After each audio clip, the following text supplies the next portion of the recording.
Привет! Это быстрая сводка о грандиозной битве Сяо Цзиньханя. Могущественный повелитель льда угодил в смертельную ловушку союзников, спровоцировав дикое столкновение духовных доменов. Во-первых, коварная засада. Амбициозный Фэн Тяньду и его коалиция загоняют Сяо в угол, сковывают магическими цепями и накидывают сразу 4 домена, чтобы выкачать все его силы. Нападающие уверены в победе, но это фатальная ошибка.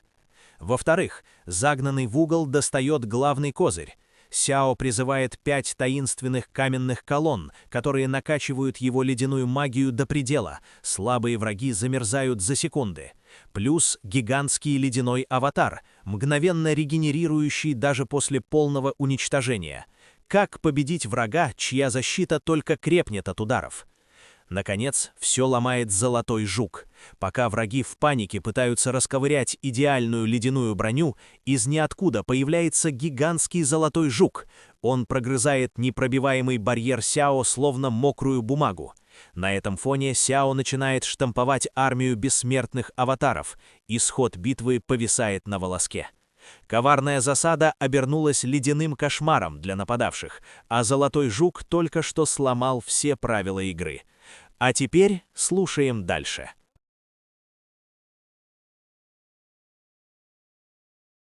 Глава 486. Бессмертный золотой пожиратель. Внезапно из-под одной из белых каменных колонн сверкнула золотая искра, и из ледяного плена вылетел золотой жук, набросившись на ближайшую колонну. Из белого барьера выстрелил толстый луч белого света, мгновенно превратившийся в белый меч, устремившийся к золотому жуку с невероятной скоростью. Золотой жук раскрыл пасть, выпустив шар золотого света, который преобразовался в золотой вихрь, моментально поглотивший белый меч. Тем временем золотой жук, не останавливаясь, в мгновение оказался перед белой каменной колонной, увеличился до нескольких сотен метров в размере и обхватил колонну своими лапами. Затем он снова раскрыл пасть, и пара острых, подобных косам зубов, выстрелила вперед, вонзившись в каменную колонну. Перед лицом его несравненно острых клыков каменная колонна казалась невероятно хрупкой, раздался громкий треск, и на ней появилась глубокая отметина. Увидев это, лицо Сяо Цзиньханя исказилось ужасом, и он немедленно взмахнул рукавом, выпустив вспышку белого света, которая в мгновение ока исчезла в каменной колонне. Колонна мгновенно засияла, и на ее поверхности появилась полупрозрачная мембрана, очень похожая на истинную экстремальную мембрану Ханьли, придавая ей неуязвимый вид. Однако клыки золотого жука с легкостью пронзили эту мембрану и вонзились в каменную колонну. На поверхности колонны мгновенно появилась трещина, и столб белого света над ней начал яростно дрожать, а шары света внутри него затрепетали, грозя взорваться. Увидев это, лицо Сяо Цзиньханя исказилось яростью, и он вскочил на ноги, взмахнув обоими рукавами. Белый массив вокруг него загудел и начал быстро вращаться, выпуская толстый, но дрожащий и неустойчивый луч белого света, направленный в сторону золотого жука. В то же время из рук Сяо Цзиньханя выстрелили 2 полосы полупрозрачного белого света, которые оказались парой длинных белых алебард, излучавших грозную ледяную ауру и мощные флуктуации силы закона. Пролетая по воздуху, алебарды резко увеличились в размерах, превратившись в 2 полосы белого света, и достигли золотого жука раньше, чем луч белого света. Раздался двойной металлический лязг, когда пара алебард обрушилась на шею золотого жука, разбрасывая искры во все стороны.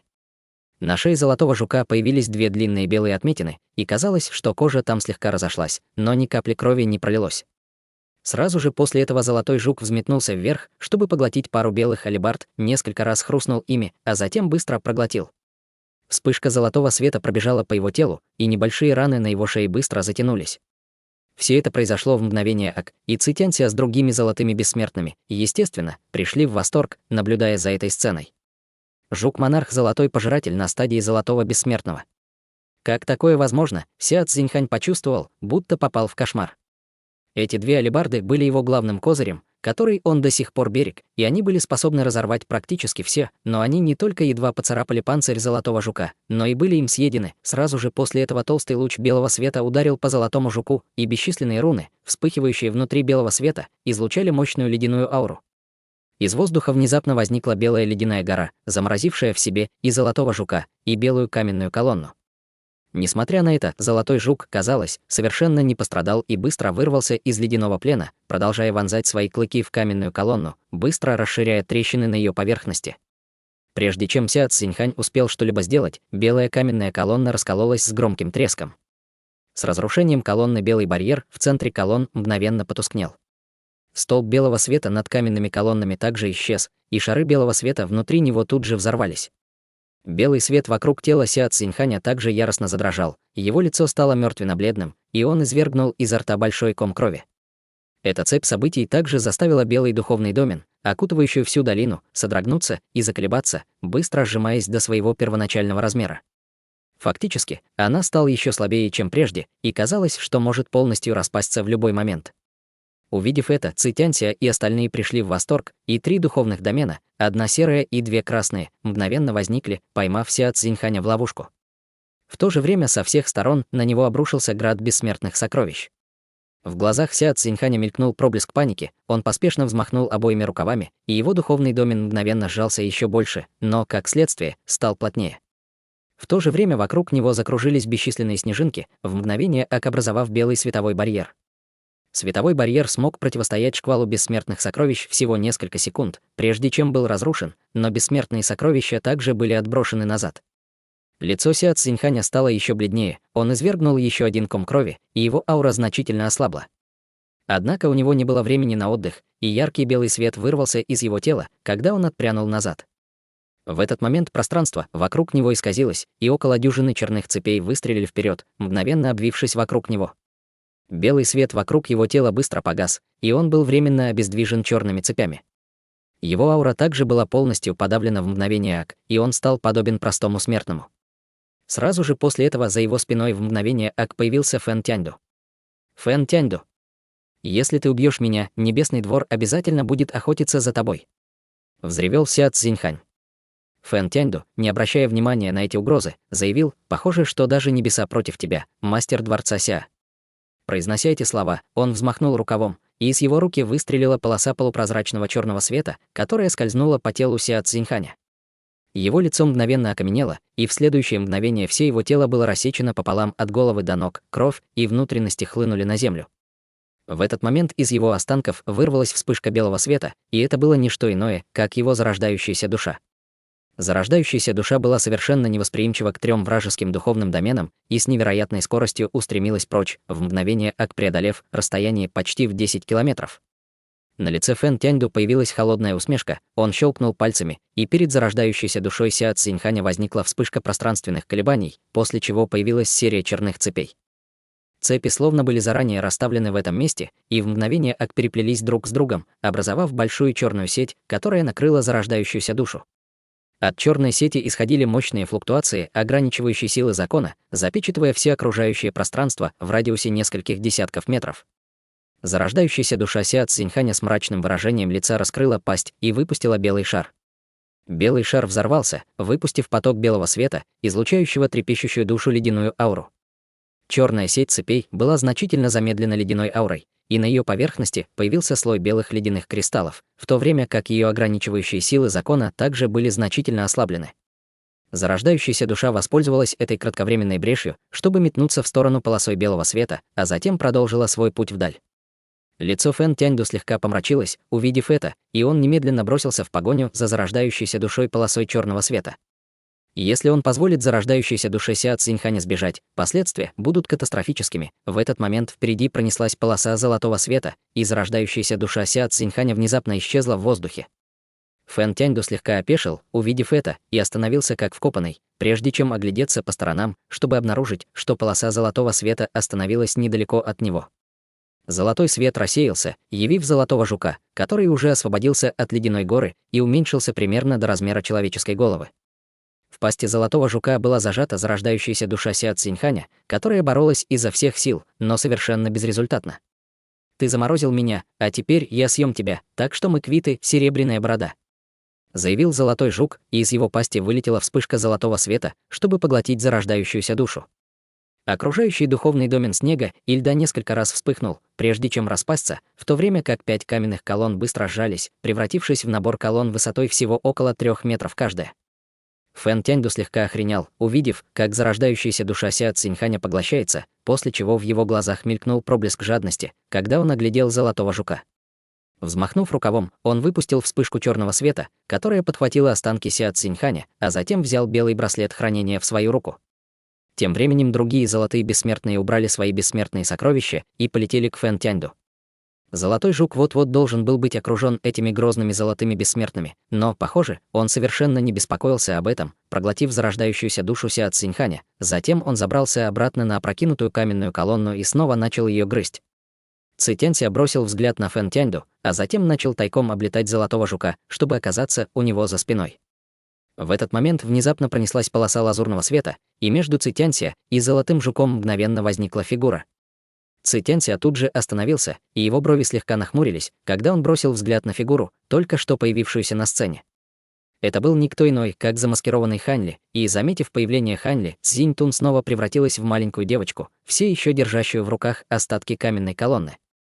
Хань Ли бросил взгляд на Ци Тянься, а затем повернулся к Цзинь Тун и спросил: «Тебя кто-то обижает?» Цзинь Тун, говоря это, он не пытался скрыть свою собственную ауру, намеренно раскрывая всю свою мощь золотого бессмертного средней стадии. «Я только что съела серебряную бороду. Так ему и надо за то, что заморозил меня», — ответила Цзинь Тун, облизывая губы своим маленьким язычком. Все остальные золотые бессмертные немедленно прекратили то, чем занимались, и вместо того, чтобы продолжать приближаться к Цзинь Тун, начали с опаской разглядывать ее и Хань Ли. Им, естественно, уже стало очевидно, что эта безобидная на вид маленькая девочка на самом деле была бессмертным золотым пожирателем, обладающим силой золотого бессмертного. Никто из них никогда не слышал о том, чтобы кто-то из северного ледникового региона бессмертных владел таким грозным бессмертным золотым пожирателем, и с такой личностью определенно не стоило шутить.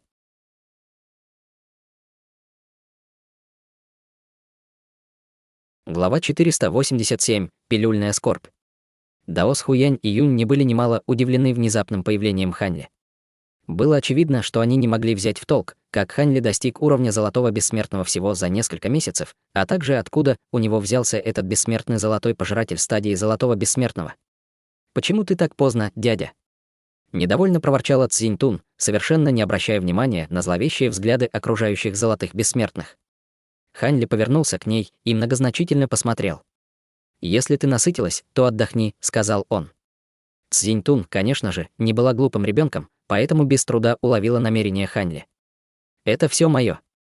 Я еще не доела, так что следи, чтобы никто не взял», — воскликнула она, указывая на остатки магической формации. «Я все соберу, чтобы ты могла поесть позже», — с улыбкой ответил Хань Ли. «Ладно», — неохотно согласилась Цзинь Тун.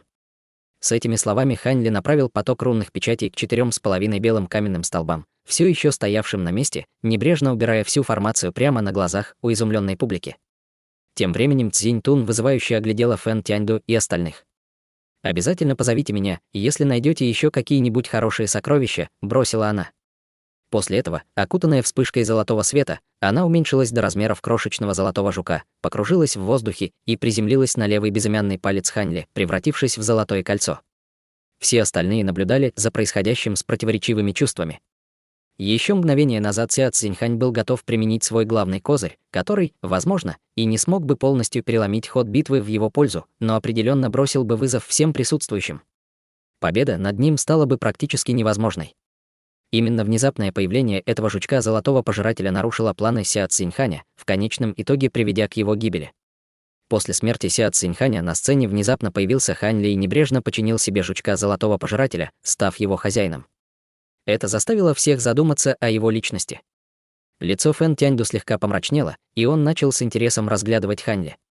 Остальные культиваторы секты Падающей Зари также наблюдали за ним с настороженностью и враждебностью в глазах. Тем временем двое золотых бессмертных расы Темного Юга обменялись недоуменными взглядами.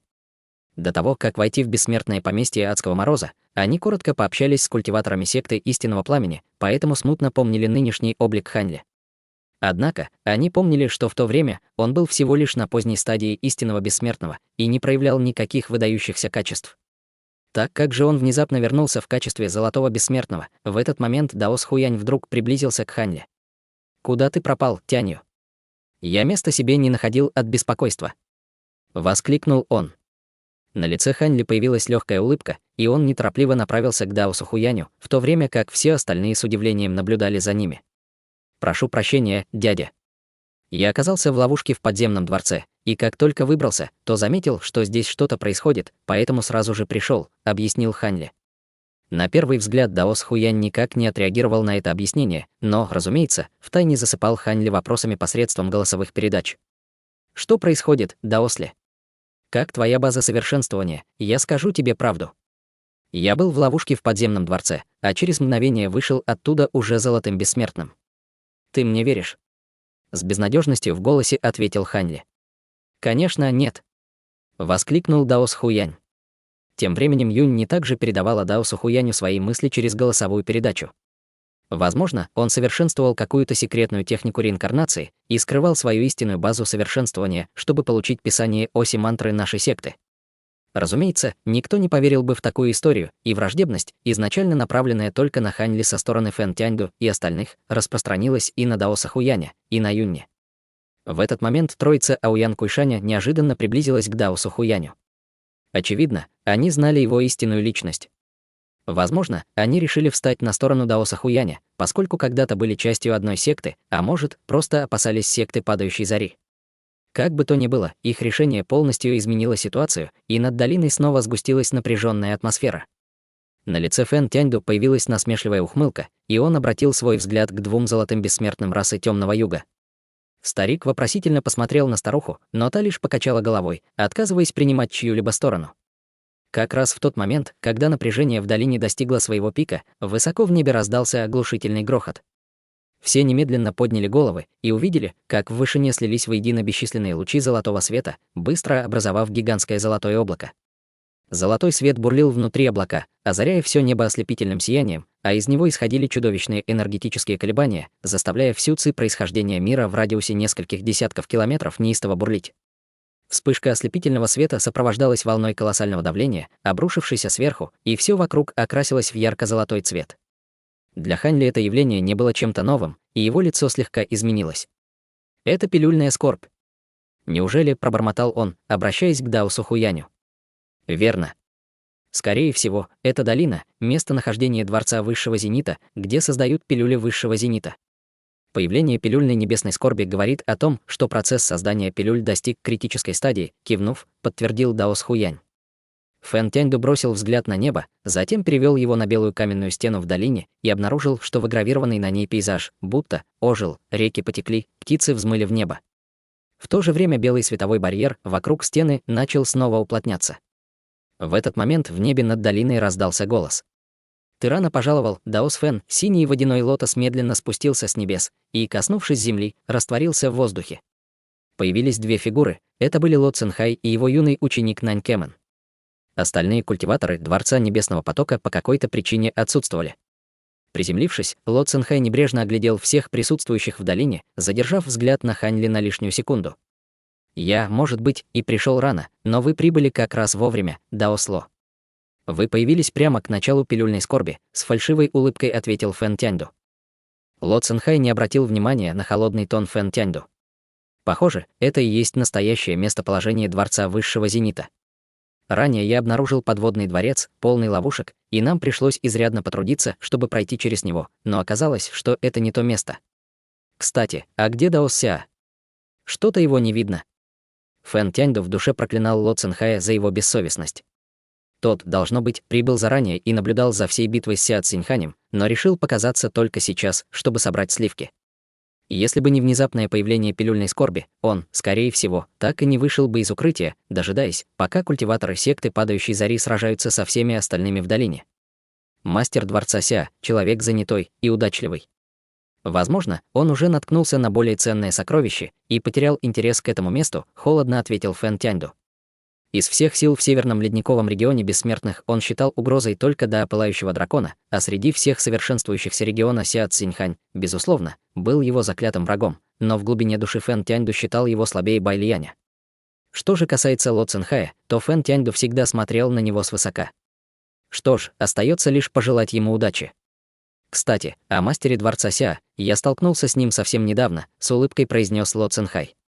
«Раз уж вы здесь, почему бы вам не взглянуть и не попытаться сломать ограничения в этой долине, Даос Ло? Вы мастер формаций, так что, я уверен, вы найдете способ», — предложил Фэн Тяньду. «Не буду утруждать себя. Ограничение, защищающее дворец высшего зенита, это не то, что я могу сломать в одиночку. Вместо этого мне потребуется помощь всех вас, с улыбкой ответил Ло Цинхай. Как только его слова стихли, золотое облако в небе внезапно начало сжиматься, образуя гигантский вихрь прямо над долиной, из которого доносились глухие раскаты грома. Улыбка Ло Цинхая мгновенно исчезла, и его лицо стало серьезным. Пилюльная скорбь вот-вот обрушится, значит, пилюли почти сформированы. «Мы не можем больше терять здесь время», — заявил он. Фэн Тяньду с серьезным видом кивнул в ответ. Ло Цинхай повернулся к остальным и провозгласил: «Даосы, чтобы сломать это ограничение, потребуются усилия всех вас. Иначе никто из нас не сможет войти во дворец высшего зенита, и эта огромная возможность будет упущена». «Мы готовы помочь», — ответил Даос Хуянь. Старуха из расы Темного Юга неторопливо произнесла: «Я тоже не возражаю против объединения сил, но нас всего 2, а вас так много. Как только мы войдем во дворец, нас, скорее всего, убьют на месте. Мы все здесь, чтобы добыть сокровища и возможности, а риск и награда всегда идут рука об руку. Если вы хотите получить выгоду, не рискуя, то советую вам оставаться дома и ждать, пока сокровища упадут вам на колени». Презрительно усмехнулся Ци Тянься.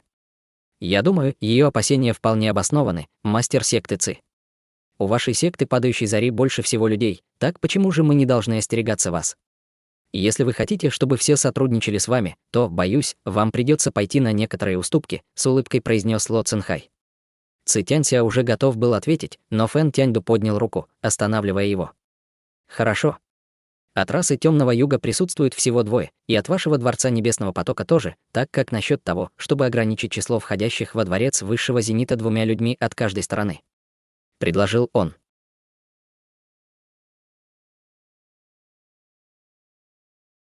Глава 488. Бессмертный посланник.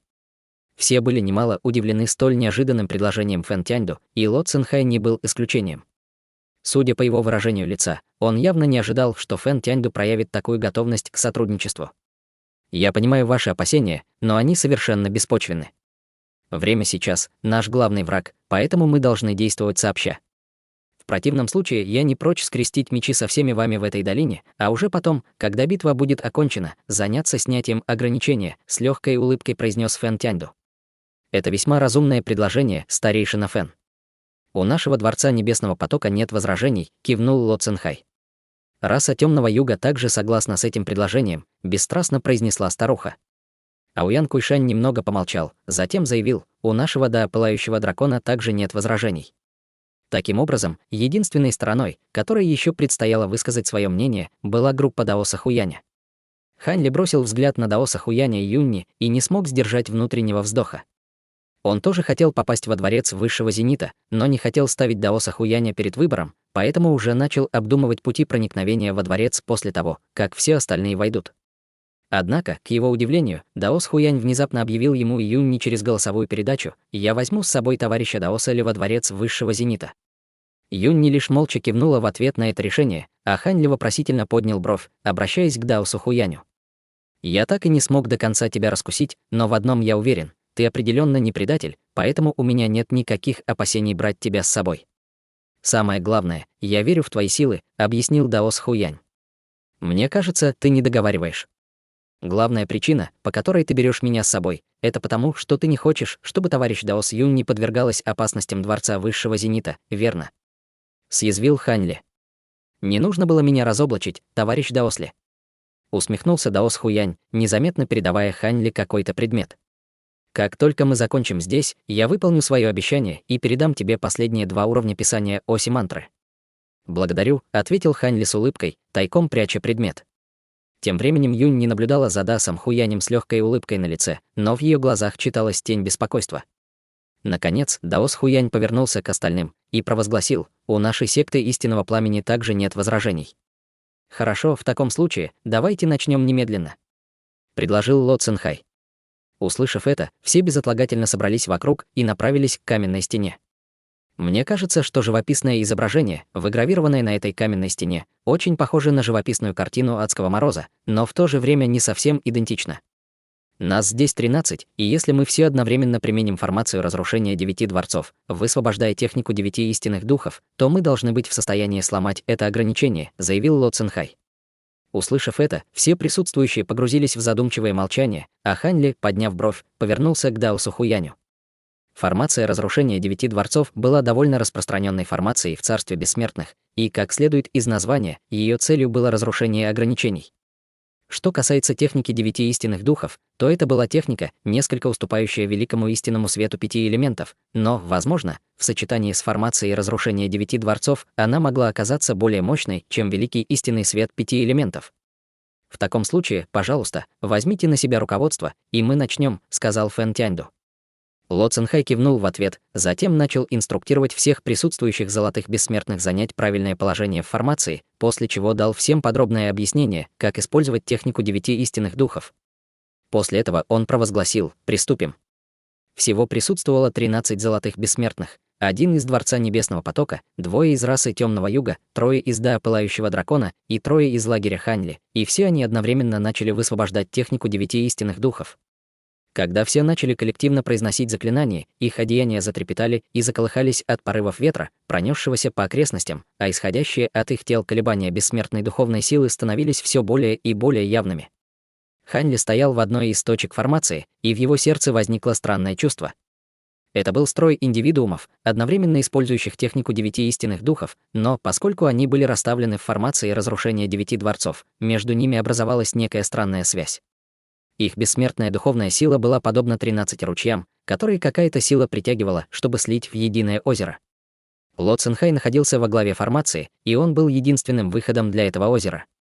Ярко-синий свет струился вокруг него, когда он сделал особый знак рукой, а затем резко выбросил ее вперед, и все люди в формации мгновенно ярко засияли, а бессмертная духовная сила в их телах хлынула к Ло Цинхаю. Огромное количество бессмертной духовной силы сконцентрировалось, образовав под Ло Цинхаем проекцию цветка лотоса, которая поднялась, как платформа из цветка лотоса, вознося его в небо. В его глазах также вспыхнул синий свет, а на его одеяниях появились нити лазурного света, блуждающие вокруг, словно живые существа. Он соединил ладони, а затем указал пальцем на белую каменную стену, и из кончика его пальца мгновенно вырвался столб синего света, ударивший по каменной стене. Белый световой барьер на поверхности каменной стены немедленно забурлил, как кипящая вода, и по его поверхности во все стороны разбежались прозрачные волны. Тем временем в небе над туманно-зеленым озером раздался громкий шум, и из озера непрерывно извергались огромные волны высотой более 300 метров, а в воздухе мелькали полосы света всех цветов радуги.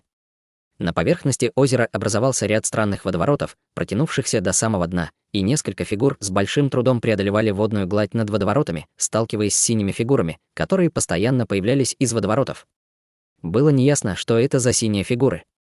Они были похожи на марионеток, но их тела были образованы водой и рассеивались, будучи пораженными мощными атаками, только чтобы быстро восстановиться и снова вступить в бой.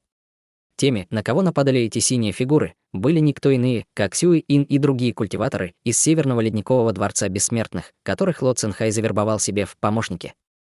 Когда культиваторы из Дворца Небесного Потока впервые прибыли сюда, это место все еще было бескрайней желтой пустыней.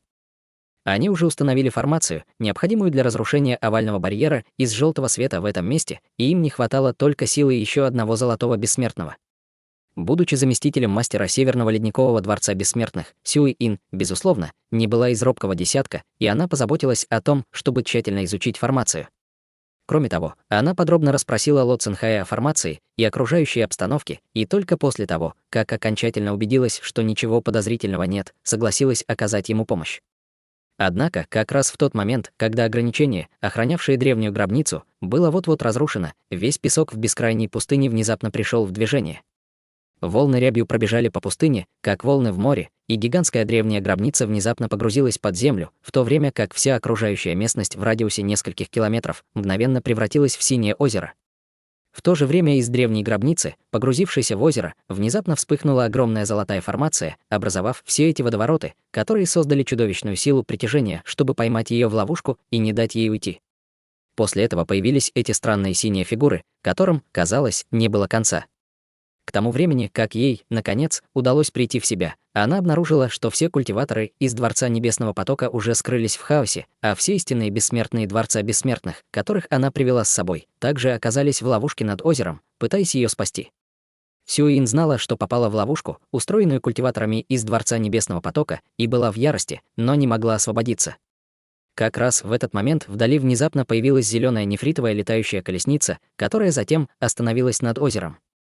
В передней части летающей колесницы стоял изысканный мужчина средних лет, который, слегка нахмурив брови, посмотрел вниз на озеро, а затем небрежно сделал бросок.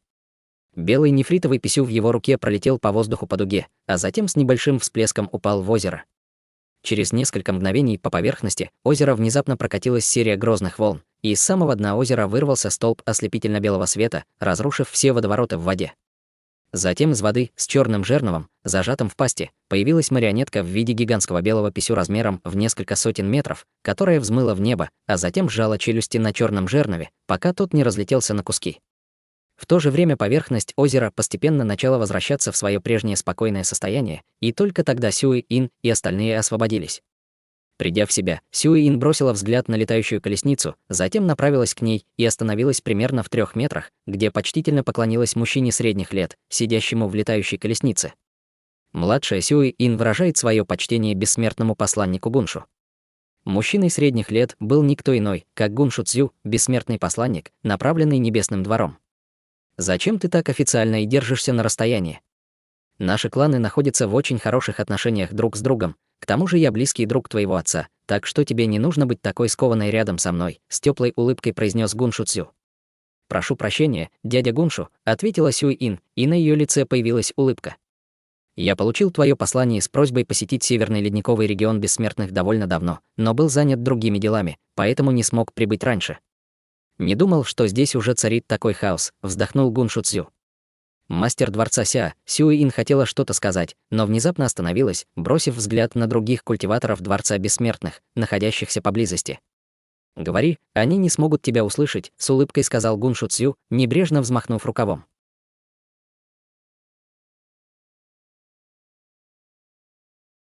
Глава 489. Мир за вратами. Сердце Сюэ-Ин дрогнуло, когда она услышала это, и она почувствовала, как вокруг нее и Гуншу Цзю возник невидимый световой барьер. За последние годы база совершенствования мастера дворца Ся значительно продвинулась, и он был полон решимости объединить весь Северный ледниковый регион бессмертных. С этой целью он предпринял множество действий, в результате чего весь регион бессмертных оказался охвачен волнениями. После того, что случилось с Байлиянем, на первый взгляд казалось, что секта Падающей Зари и Дворец Небесного Потока стали гораздо сдержаннее, но в действительности они просто накапливали силы. Если мастер Дворца Ся продолжит этот безрассудный путь, я боюсь, что в Северном ледниковом регионе бессмертных в конечном итоге разразится полномасштабная война, поэтому у меня не было выбора, кроме как пренебречь его полномочиями и связаться с вами напрямую, объяснила Сюэ-Ин с серьезным выражением лица. Ты поступила правильно. Небесный двор уже заметил волнение, назревающее в этом регионе бессмертных. Дворец реинкарнации в последнее время стал проявлять всю большую активность, так что это не единственный регион бессмертных, который может оказаться под угрозой. Я опоздал сюда именно потому, что занимался некоторыми делами в другом регионе бессмертных, и прибыл сюда сразу же, как только узнал о появлении бессмертного поместья Адского Мороза, сказал Гуншу Цзю. Очень удачно, что ты оказался здесь проездом, дядя Гуншу. В противном случае я вынуждена признать, что не знаю, как бы выбралась из этой ловушки, сказала Сюэ-Ин, с благодарностью сложив руки в приветствии. Это очень сложная и мощная формация, которую можно разрушить, только войдя в воду и уничтожив механизмы внутри. Чем дольше ты находишься в ловушке формации, тем прочнее она тебя опутывает, так что, даже если бы ты обладала силой поздней стадии Золотого Бессмертного, тебе было бы очень трудно спастись, с улыбкой сказал Гуншу Цзю. Мы все попались в ловушку Ло Цинхая, вздохнула Сюэ-Ин, и в ее глазах мелькнуло разочарование. Где сейчас Ся Цзиньхань? Внезапно спросил Гуншу Цзю. Я рассталась с ним как раз перед тем, как отправиться сюда. Я немедленно отведу тебя к нему, поспешно ответила Сюэ-Ин. Идем, кивнул Гуншу Цзю, затем взмахнул рукавом. К этому моменту гигантский белый писю уже поглотил черный жернов и внезапно уменьшился до размеров нефритового брелока, каким был прежде, а затем взлетел обратно в руки Гуншу Цзю. Единственное, что изменилось, это то, что на его животе появилось небольшое черное пятно. После этого Гуншу Цзю и культиваторы Дворца Бессмертных улетели вдаль. Им не было известно, что под древней гробницей на дне озера находился черный каменный проход, ведущий вниз, а стены прохода были усеяны светящимися белыми камнями неправильной формы, служившими источником света. В этот момент какая-то фигура медленно пробиралась вглубь прохода. Окутанная сиянием светящихся камней, ее кожа была бела, как снег, и это была никто иная, как Луи Цин. Ее глаза сейчас были яркими, как звезды, но она шла вперед, не выражая никаких эмоций. Внутри долины. Все горы и реки, выгравированные на белой каменной стене, излучали ослепительный золотой свет, и из них вырывался поток золотых рун, которые затем устремлялись в белый световой барьер. Благодаря притоку этих золотых рун, белый световой барьер значительно стабилизировался и приобрел чрезвычайно вязкую консистенцию. Увидев это, Ло Цинхай слегка нахмурился и сменил знак рукой, испустив тихий рык. Проекция платформы лотоса под ним немедленно ярко засияла, приобретая более плотную форму, и в то же время вокруг платформы раздался звук легкого ветерка, когда возник синий водоворот, испускающий чудовищную силу притяжения.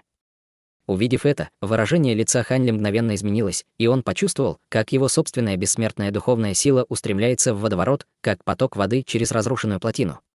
Он бросил быстрый взгляд на остальных участников формации и обнаружил, что все они также приняли странные выражения лиц, свидетельствующие о том, что у них только что отняли большое количество бессмертной духовной силы. Не пугайтесь, товарищи даосы. Это ограничение оказалось еще более грозным, чем я предполагал, поэтому мне понадобится, чтобы вы все поделились со мной большей частью своей силы, заверил их Ло Цинхай. Нам не нужно ничего объяснять, товарищ Даосло. Если ты пытаешься урезать нашу бессмертную духовную силу, то это слишком грубый метод, и я уверен, что ты бы не стал опускаться до такого, сказал Фэн Тяньду. Я рад, что ты мне доверяешь, товарищ Даос Фэн, с улыбкой ответил Ло Цинхай. Пока он говорил, платформа лотоса под ним уже приняла вполне материальную форму и выглядела так, будто была вырезана из куска синего хрусталя. Внезапно Ло Цинхай издал громоподобный рев, и платформа лотоса, вобравшая в себя огромное количество бессмертной духовной силы от всех присутствующих, выстрелила в воздух. Сразу же после этого все ее лепестки отделились сверху и, вращаясь по спирали в воздухе, прошли сквозь барьер золотого света и приземлились на белую каменную стену. На каменной стене в тех местах, где опустились лепестки, вспыхнули синие огни и мгновенно распустились лотосы, покрыв всю каменную стену. Хань Ли был поражен этим зрелищем, но в то же время испытывал некоторое беспокойство. Стало очевидно, что Ло Цинхай попросил их принять формацию разрушения 9 дворцов и использовать технику 9 истинных духов только для того, чтобы вытянуть из них бессмертную духовную силу, в то время как на самом деле для разрушения этого ограничения он использовал синий цветок лотоса. Не успел он ни о чем-то подумать, как Ло Цинхай медленно и небрежно вытянул вперед обе ладони, как будто открывая дверь своего собственного дома. Как только он вытолкнул ладони вперед, а затем развел их в стороны, барьер золотого света над белой каменной стеной мгновенно разрушился, а прямо по центру каменной стены появилась золотая линия, которая затем распахнулась, как двери. Каменная стена медленно раскрылась внутрь, не издавая ни звука, и все в долине также хранили молчание, с напряженными и взволнованными выражениями лиц, глядя на сияющий белый свет за каменной стеной. Когда каменная стена полностью раскрылась, все, что они смогли увидеть, это бескрайнее пространство, залитое ослепительно белым светом. Никакие предметы не вылетали оттуда, не ощущалось и никаких грозных энергетических колебаний. Хань Ли перевернул ладонь, доставая восстанавливающую пилюлю, которую тут же проглотил, и в то же время держал в руке пару камней бессмертного происхождения, чтобы пополнить запасы своей бессмертной духовной силы. В то же время он вглядывался в белый свет своими глазами духовного прозрения. Однако, даже активировав свою способность духовных глаз, он все еще видел только бескрайний белый свет, и его духовное чувство вообще не могло проникнуть в этот белый свет. Ограничение уже снято. Пожалуйста, соблюдайте нашу договоренность и отправляйте внутрь только по 2 человека от каждой стороны. В противном случае я буду вынужден снова закрыть ограничение, и одному небу известно, что произойдет после этого, сказал Ло Цинхай теплым, но непреклонным голосом. Услышав это, Фэн Тяньду повернулся к Ци Тянься и кивнул, после чего они оба влетели в белый свет и мгновенно исчезли, в то время как все остальные культиваторы секты Падающей Зари остались снаружи. Сразу же после этого 2 культиваторов расы Темного Юга влетели в белый свет, а Даос Хуянь коротко переговорил с Юньни через голосовую передачу, а затем тоже вошел в белый свет вместе с Хань Ли. В тот момент, когда он влетел в белый свет, Хань Ли почувствовал резкую боль в глазах и рефлекторно закрыл их. В следующее мгновение, когда он снова открыл глаза, он обнаружил, что уже находится в другом странном мире. Все окружающее пространство было заполнено белым туманом, который не был очень плотным, и он мог различить туман и пространство в непосредственной близости, но дальше они полностью сливались в одно целое. Проведя краткий осмотр, Хань Ли обнаружил, что здесь не только ограничена видимость, но и его духовное чувство не может распространяться на большое расстояние. Другие люди, вошедшие в это пространство раньше него, также парили в белом тумане и держались на расстоянии друг от друга, с осторожными выражениями лиц, осматривая окрестности. Только что войдя в это место, все чувствовали себя довольно напряженно, и никто не осмеливался опрометчиво бросаться в туман. Вскоре после этого в тумане появились Аоян Куйшань и еще один золотой бессмертный езда пылающего дракона, которые бросили взгляд на Даоса Хуяня, но лишь немного приблизились, не подлетая прямо к нему. Вскоре в это место вошли и Ло Цинхай со своим учеником Нанькеменом. «Почему вы все еще здесь, товарищи даосы? Неужели вы все ждали меня?» «Я польщен», — с теплой улыбкой сказал он, и тоже начал осматривать окрестности. Никто не ответил, и все еще пытались найти лучший путь вперед. Глядя на окружающий туман, Хань Ли принял нерешительный вид. Его глаза духовного прозрения были здесь совершенно бесполезны, но, возможно, он сможет что-нибудь увидеть своим оком истины. Однако, было еще слишком рано раскрывать тот факт, что он использует искусство совершенствования атрибута времени, и показывать свои козыри раньше времени определенно не стоило. Как раз в тот момент, когда он размышлял, как поступить, он вдруг краем глаза заметил, что в глазах Нанькемен словно поднялось облако белого тумана, и она туманным взглядом смотрел вдаль, в определенном направлении. Тем временем Ло Цинхай делал вид, что бесцельно осматривает это место, но на самом деле все это время его внимание было сосредоточено на ученике. Хань Ли тоже бросил взгляд в том направлении, но не смог разглядеть ничего, кроме белого тумана, и невольно задался вопросом, не обладает ли Нанькемен какой-то особой способностью духовных глаз. Задумавшись об этом, Хань Ли решил понаблюдать за ним. Через мгновение Ло Цинхай внезапно сказал: «Мы не можем вечно стоять здесь без дела. Как насчет того, чтобы каждый из нас выбрал направление и отправился на разведку? Этот белый туман не пропускает духовное чувство, кто знает, что может скрываться внутри. Что, если мы полетим прямо в пасть смерти?» Холодно фыркнула пожилая женщина из расы Темного Юга. «Если никто из вас не желает рисковать, то я пойду первым», — с улыбкой сказал Ло Цинхай, затем схватил своего ученика за руку и улетел.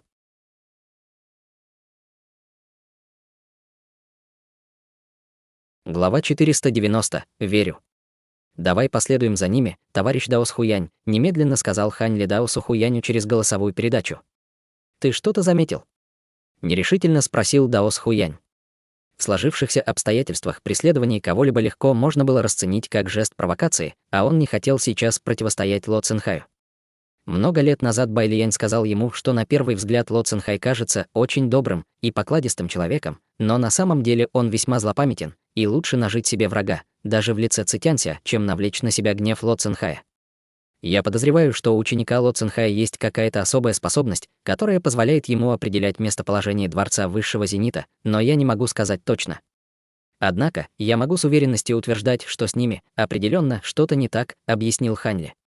Учитывая характер Ло Цинхая, ему было бы гораздо больше свойственно позволить другим первым рискнуть и войти в туман, так что действительно довольно подозрительно, что он сам отправляется первым. Хорошо, тогда сделаем так, как ты говоришь, решил Даос Хуянь после недолгих раздумий.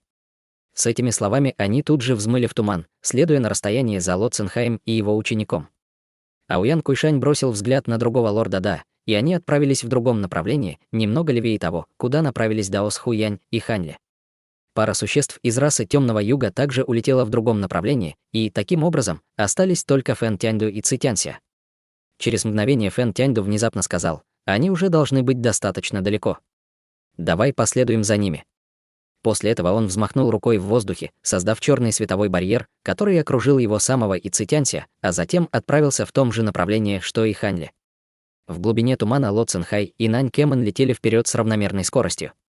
Внезапно Нанькемен остановилась, затем бросил взгляд на туман позади себя и сказал: «Хозяин дворца, за нами следят». Этого следовало ожидать. «Кто за нами следует?» — с улыбкой спросил Ло Цинхай. «Все», — ответила Нанькемен, слегка нахмурив брови.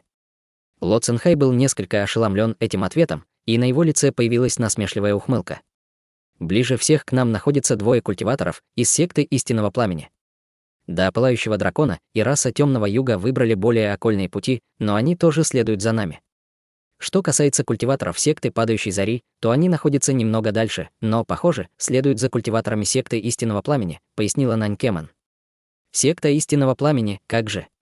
Один из них — никто иной, как Даос Хуянь из Да Пылающего Дракона. Что касается его так называемого племянника, то я понятия не имею, кто он такой. В нашем северном ледниковом регионе бессмертных нет никого, кто бы подходил под его описание, и он, словно, возник из ниоткуда, размышлял Ло Цинхай, нахмурив брови. «Что же нам делать?» — спросила Нанькемен. Пилюли высшего зенита вот-вот будут готовы, поэтому нам некогда терять здесь время. Идем, ответил Ло Цинхай. Затем он сделал знак рукой, создав синий световой барьер, который окружил его самого и Нанькэмена. Сразу же после этого они оба растворились в воздухе среди россыпи радужных пузырей.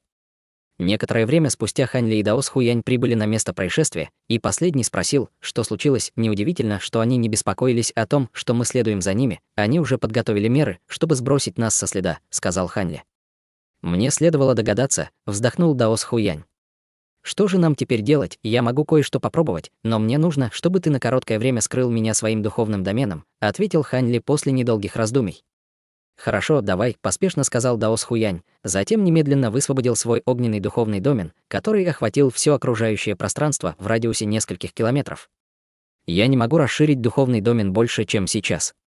В противном случае я не могу гарантировать, что смогу скрыть твои энергетические колебания», — пояснил Даос Хуянь. «Этого достаточно. Если ты сделаешь его больше, это привлечет внимание остальных», — кивнув, ответил Хань Ли, затем призвал свою священную ось мантры во вспышке золотого света.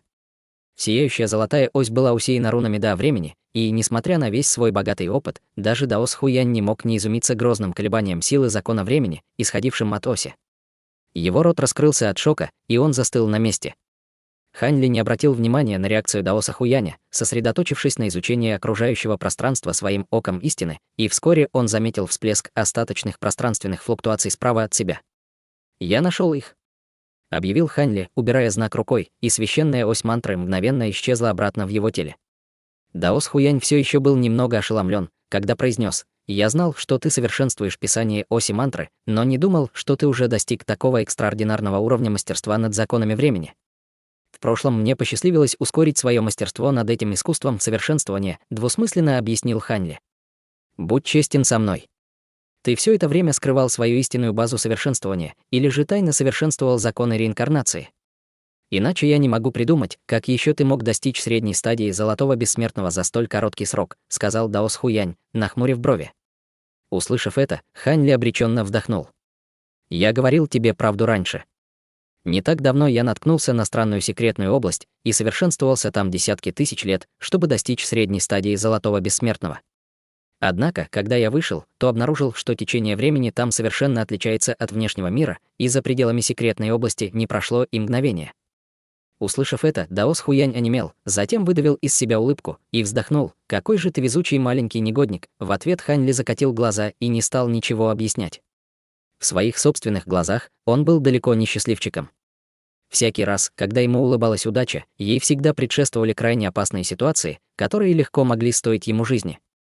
Внезапно Даос Хуянь протянул руку к Хань Ли, затем разжал ладонь, на которой лежала пара белых нефритовых табличек с выгравированными на них золотыми узорами. Хань Ли вопросительно поднял бровь и спросил: «Что это, товарищ Даос Хуянь?» «Это 5-й и 6-й уровни писания оси мантры, и я отдаю их тебе сейчас, потому что хочу попросить тебя кое о чем», — с серьезным выражением лица ответил Даос Хуянь. «Сначала скажи, что ты хочешь, чтобы я сделал», — сказал Хань Ли, слегка нахмурив брови. «Когда мы войдем во дворец высшего зенита, я хочу, чтобы ты помог мне получить пилюлю высшего зенита». «Всего одну», — пояснил Даос Хуянь. «Я сделаю все возможное, чтобы помочь тебе, если это не подвергнет меня чрезмерной опасности», — ответил Хань Ли.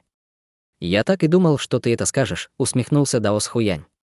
«Хорошо, можешь забрать эти нефритовые таблички». Хань Ли принял пару нефритовых табличек от Даоса Хуяня, затем бегло осмотрел их и убрал в свой браслет для хранения. «Почему ты не подождал, пока мы не покинем бессмертное поместье, прежде чем отдать их мне?» «Я бы все равно согласился тебе помочь», — спросил Хань Ли. «Поверил бы ты мне, если бы я сказал, что хочу подлизаться к тебе, потому что ты самый одаренный совершенствующийся, которого я когда-либо видел?» — спросил Даос Хуянь. «Верю», — с серьезным выражением лица ответил Хань Ли. «Что ж, ты определенно не из робкого десятка», — усмехнулся Даос Хуянь с изумленным видом. На лице Хань Ли тоже появилась легкая улыбка, и он полетел направо, а Даос Хуянь последовал за ним. Внезапно Хань Ли растворился в воздухе, к большому беспокойству Даоса Хуяня, который поспешно ускорился вперед, после чего тоже исчез в белом тумане в мгновение ока. Сразу же после этого они с Хань Ли один за другим появились в другом независимом пространстве. В воздухе, в нескольких километрах под ними, парил небольшой участок земли размером в несколько сотен километров, и он был усеян всевозможными замысловатыми павильонами и зданиями, а также пышной зеленью. Несколько рек протекали по местности, словно нефритовые пояса, и низвергались через край участка суши, образуя многочисленные водопады, которые были исключительно красивы. На просторном участке земли на краю участка суши располагался пышный загон для духовных зверей, разделенный на сотни небольших участков, и внутри содержались сотни видов различных духовных зверей. Прямо напротив загона для духовных зверей находился огромный сад духовных растений, где росли всевозможные духовные растения, и их лекарственные ауры были настолько сильны, что поднимались в небо, словно клубы дыма. Даос Хуянь указал на высоких огненно-рыжих лошадей и зеленых, как нефрит, львов в загоне, и воскликнул: «Это алые кони и лазурные бамбуковые львы». Они вымерли в северном ледниковом регионе бессмертных десятки тысяч лет назад. В этом саду духовных растений должно расти множество высококачественных бессмертных растений возрастом в сотни тысяч лет. Иначе от него не поднималось бы столько фиолетового дыма, также заметил Ханьли. По всему загону для духовных зверей и саду духовных растений сновали многочисленные слуги в черных одеждах. Одни работали в поле, держа в руках различные инструменты, другие кормили духовных зверей, третьи поливали сад, четвертые ухаживали за зверями, пятые собирали растения, плоды и листья в саду. У всех у них были свои обязанности, и они выполняли их в полном порядке. Между этими двумя зонами проходила белая каменная горная тропа, на которой также находились слуги в черных одеждах, и они были ответственны за доставку материалов духовных зверей и духовных растений, собранных другими слугами, на вершину горы.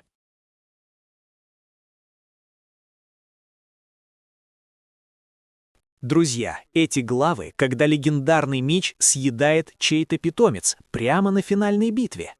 Сяо Цзиньхай достает главный козырь – две белые алебарды, пропитанные силой закона. Циньтун, перешедший на стадию Золотого Бессмертного, просто съедает их, как высококалорийный перекус, попутно пожирая зарождающуюся душу самого Сяо и стирая многовекового монстра за секунды. Все стоят в шоке, а времени на панику нет, потому что небо затягивает гигантское золотое облако пилюльной скорби. Таймер включился, высшие пилюли зенита готовы. Ло Циньхай предлагает формацию разрушения 9 дворцов и убеждает тысячелетних параноидальных монстров добровольно влить в нее бессмертную духовную энергию, используя их как живые батарейки для своего лотоса. Перед лицом величайших сокровищ и утекающего времени рациональность отключается даже у древних бессмертных. Украденная энергия открывает врата, но за ними не сокровищница, а ослепительный белый туман, полностью блокирующий духовные чувства. Ло Циньхай пытается скрыться пространственными прыжками, но Хань Ли использует законы времени иначе, не ищет визуально, а прощупывает недавнее прошлое тумана, улавливая временные аномалии там, где ткань пространства была разорвана прыжками. Даос Хуян настолько впечатлен, что отдает заветные нефритовые таблички прямо на ходу. За туманом скрытый карманный мир с алыми конями, лазурными бамбуковыми львами и сотнями молчаливых слуг в черном, тысячелетиями ухаживающих за плантациями вымерших существ в полной изоляции. Готовлю продолжение.